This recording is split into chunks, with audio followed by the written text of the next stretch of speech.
AP liquor స్కామ్లో నిందితుల custody కొనసాగుతోంది. ఈ రోజు శనివారం రెండో రోజు 4 నిందితులను సిట్ అధికారులు కస్టడీలోకి తీసుకున్నారు. ఈ కేసులో ఇప్పటివరకు 7 సిట్ అధికారులు అరెస్ట్ చేశారు. వారిలో A1 Kasireddy Rajasekhar Reddy, A31 Dhanunjaya Reddy, A32 Krishnamohan Reddy, A33 Balaji గోవిందప్పలను Vijayawada జిల్లా జైలు నుంచి కస్టడీలోకి తీసుకున్నారు సిట్ ఆఫీసర్స్. ప్రభుత్వ ఆసుపత్రిలో వైద్య పరీక్షల అనంతరం వీరిని సిట్ కార్యాలయానికి తరలించి వేర్వేరుగా కలిపి మరోసారి విచారణ చేయనున్నారు. ఈ రోజు సాయంత్రం వరకు విచారణ కొనసాగనుంది.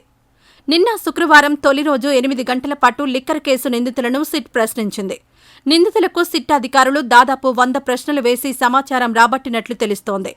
కాగా ఏపీ లిక్కర్ స్కామ్లో కీలకంగా వ్యవహరించిన 4 నిందితులు కసిరెడ్డి రాజశేఖర్ రెడ్డి, ధనుంజయ రెడ్డి, కృష్ణమోహన్ రెడ్డి, బాలాజీ గోవిందప్పలను ఏసీబీ కోర్టు 2 రోజుల పాటు కస్టడీకిచ్చింది.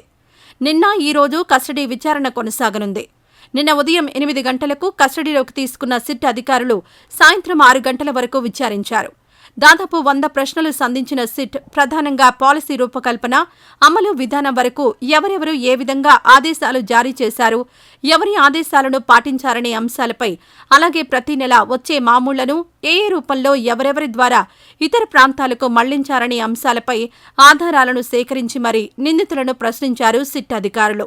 వైసీపీ ప్రభుత్వం అధికారంలోకొచ్చిన తర్వాత ఈ 4కి సంబంధించిన ఆస్తులు ఏ విధంగా పెరిగాయి, ఆ ఆస్తుల కొనుగోలుకు సంబంధించి కుటుంబ సభ్యుల పేరుతో ఉన్న స్థలాలు, భవనాలు, పలు కంపెనీల్లో షేర్ హోల్డర్స్గా ఉన్న అంశాలపై ఆధారాలతో సహా సిట్ అధికారులు ప్రశ్నించారు. అయితే కొన్నింటికి సమాధానాలు చెప్పిన నిందితులు మరికొన్నింటికి తెలియదని చెప్పినట్లు సమాచారం. ఈ క్రమంలో ఈ రోజు రెండో రోజు 4 నిందితులను జిల్లా జైలు నుంచి కస్టడీలోకి తీసుకున్నారు. సిట్ చీఫ్గా ఉన్న విజయవాడ పోలీస్ కమిషనర్ రాజశేఖర్ బాబు నిన్న స్వయంగా నిందితులను విచారించారు. ఈ రోజు కూడా ఆయన ఆధ్వర్యంలోనే మొత్తం విచారణ కొనసాగనుంది. వీరిచ్చే సమాచారం ఆధారంగా ఈ కేసులో మరికొన్ని అరెస్టులు జరిగే అవకాశాలు కనిపిస్తున్నాయి. ఈ వీడియో నచ్చితే లైక్ చేయండి. అలాగే మా ఛానల్ ని ఫస్ట్ టైం కనుక చూస్తున్నట్టయితే ఇప్పుడే సబ్స్క్రైబ్ చేసుకుని పక్కనే ఉన్న గంట సింబల్ ని యాక్టివేట్ చేసుకోండి. అప్పుడే మేము పెట్టే ప్రతి వీడియో మీకు నోటిఫికేషన్ గా వస్తుంది. అలాగే ఈ వీడియో పూర్తిగా చూసినందుకు ధన్యవాదాలు.